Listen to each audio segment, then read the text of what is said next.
जलगांव के रावेर में 12वीं की जीवन शास्त्र परीक्षा केंद्र पर 11 विद्यार्थियों पर नकल का मामला सामने आया है। भरारी पथक ने इन छात्रों पर कार्रवाई का प्रपत्र 3 केंद्र संचालक को सौंपी, लेकिन शिक्षक विभाग ने इसे शून्य दिखा दिया। केंद्र संचालक से इस विसंगति का खुलासा मांगा गया है और जांच के बाद उचित कार्रवाई की जाएगी। इस मामले में मीनल करण वाल ने कहा कि पूरे घटनाक्रम की समीक्षा की जा रही है। स्थानीय अधिकारियों और उप शिक्षण अधिकारियों की भी भूमिका पर ध्यान दिया जा रहा है।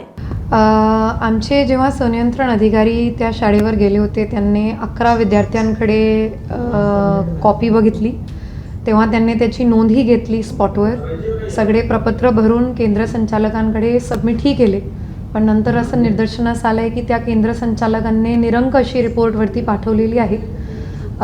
तर आपण आज त्यांना एक शोकॉज साधा सर्व करणार आहोत की बाबा तुम्ही प्रपत्र असताना सुद्धा रिपोर्ट का बदलले, आणि मग उत्तर आल्यानंतर त्यांना सुधारित रिपोर्टसुद्धा वरती पाठवायला लावणार आहोत।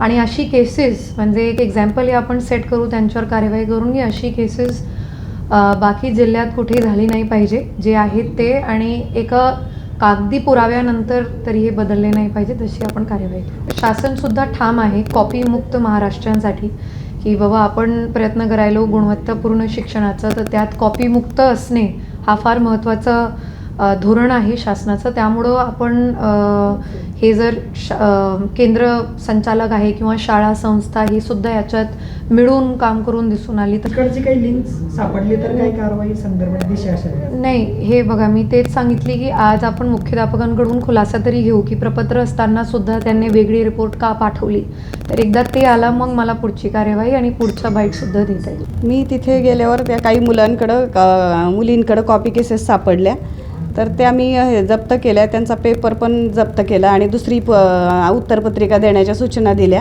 आणि सगळे कॉपी आणि त्यांचे हॉल तिकीट वगैरे सगळं घेऊन यांच्याकडे आले केंद्र संचालकांच्या कार्यालयात, आणि तिथून एक प्रपत्र 3 असतं तर ते भरून केंद्र संचालकांना दिलं आणि पुढची कार्यवाही करण्याच्या सूचना दिल्या होत्या पूर्ण। आणि त्याच वेळेस मला बोर्डाच्या सचिवांशी पण मी ह्याच्याशी हे केलं की हा मोठा हे दिसतोय तर तुम्ही हे करा, तर ते म्हणे की करून टाका कॉपी केसेस। मग मी त्यांना ते 11चा रिपोर्ट दिला होता।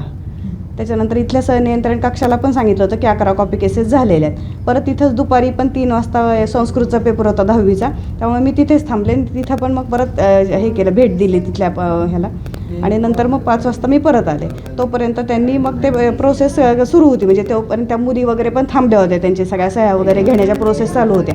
मग पुढं त्यांनी का निरंक पाठवला मला पण माहीत नाही पुढे काय झालं ते। प्रपत्र दिल्यावर सुद्धा ते निरंक रिपोर्ट ते कसं पाठवलं मग मलाही माहिती आहे ना, त्यांनी पुढं केंद्र संचालकांची जबाबदारी असते पुढं बोर्डाकडं पाठवायचं। हां, त्यांनी उद्या म्हणजे आज पेपर सगळे जातात ना, त्यासोबतच त्यांनी पोस्टाने हे पाठवावं लागतं केंद्र संचालकांनी। त्याची एक प्रत आपल्याकडे नाही, ती पूर्ण बोर्डाकडेच जातं। त्या मुलाची उत्तरपत्रिकाची कॉपीड पेपर असतो ना, मग ते चेक करतात की त्या कॉपीमधलं काही लिहिलं आहे की नाही, मग ते बोर्डाकडे जातं आणि बोर्ड त्याच्यावर पूर्ण डिसिजन घेतं। मग त्यांची सुनावणी होती, विद्यार्थ्यांना तिथं बोलवलं जातं बोर्डामध्ये आणि त्यांची सुनावणी होती।